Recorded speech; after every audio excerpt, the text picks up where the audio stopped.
In this video, I'm going to show you how you can set up email accounts and check your email accounts using your cPanel. This is for cPanel hosting, of course. Okay, so what you want to do is sign into your cPanel. Let's use your domain name /cPanel. Then you'll have to log in with the username and password that you were given for your hosting account. Alright, and then somewhere on here you'll see mail, and in there you'll see email accounts. Now there are lots of different layouts for cPanel. Yours may not look anything like this, but there will be a section for mail and there will be a section for email accounts. So click on email accounts. Okay, and then up at the top here you have a drop-down list of any domains you have on your server. So you can go through and pick any that you have. If you only have one domain name, of course, it's going to default right here. And then you just give it the email address you want at the domain name. So let's say info. And then you need to give it a password. Now you can use the password generator if you want, and it gives you a strong password here.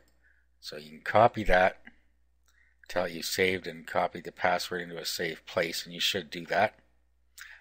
Here you can give it a mailbox quota, so many megabytes or unlimited. I'm going to leave it like that and create the account. Okay, so at this point our account has been created. Okay, and then down below you'll see that all of your email accounts are down here. Here's the one we just created. Now we have different things we can do here. We can change the password, we can change the quota, we can delete it, and if we click on more here, we can access webmail or configure an email client. Now, if we click configure email client, it brings us up another screen like this. Now there are several auto configs you can use here for different email clients. So these are the desktop clients you have on your computer. So if you see the one you have in here, you can just click on it. Okay, so it creates a file for us, and then we can download this and we can double click on it and our email client will open it and the email will appear there.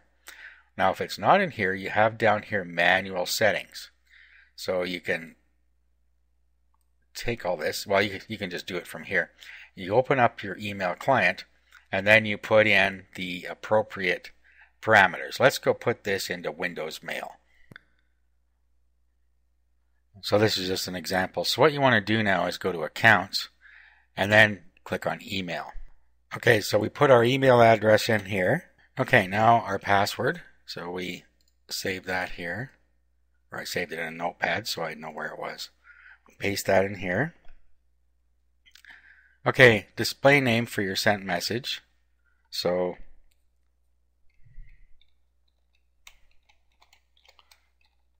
you can put your own name here, whatever you like. Okay, and if we want to make it our default email address, you click here. And we are going to need to manually configure our server settings because this is a custom server. Okay, click Next. Server type, POP or IMAP. IMAP will synchronize your email with your server on all your devices. We're just going to set up a simple POP email. So let's go back here. Our username is right here. So copy this. And that goes to here. The username. And then the server address. So incoming mail server is here. And take note of any port for the incoming server. If it does have a port, you need to use it. You see the outgoing have ports. But the incoming means it's going to use the default since it's not specifying a port. Okay, so we can put server address. And it doesn't say it requires a secure connection. If we want to use a secure connection, then we have to use this one, the SSL. Okay, and then back again. Next, we have our server address for our outgoing email, which is actually the same. If you look here, outgoing mail server is the same, but requires authentication and uses port 25. Okay, so paste that in there again. Requires authentication.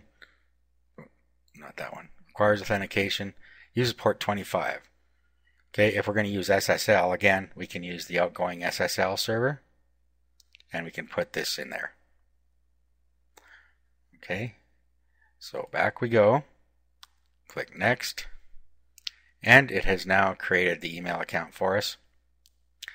Okay, now if you look down the left-hand side, there's our email. And now let's just go home to the home, and let's create a new email.